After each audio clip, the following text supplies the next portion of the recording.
Welcome to the Rim Break Rodeo. We hope this video helps. You start by powering the Android TV and preparing the remote so pairing succeeds. Make sure the TV is on the right HDMI input and that you inserted fresh batteries the right way. If your remote pairs via Bluetooth or Wi-Fi, open the TV settings and enable those radios now.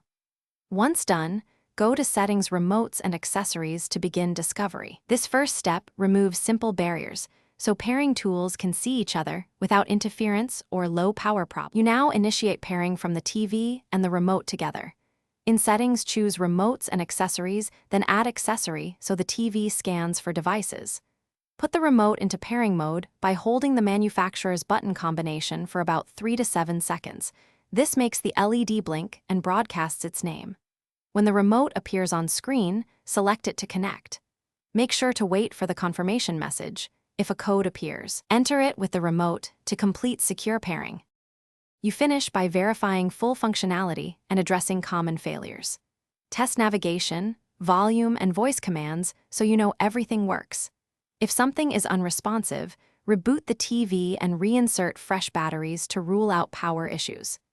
If pairing repeatedly fails, reset the remote to factory defaults and try pairing again, or use a USB cable if the remote supports wired setup. One key troubleshooting tip: interference from other Bluetooth devices can block pairing.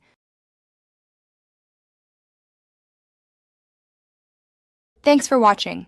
Consider subscribing if we helped you.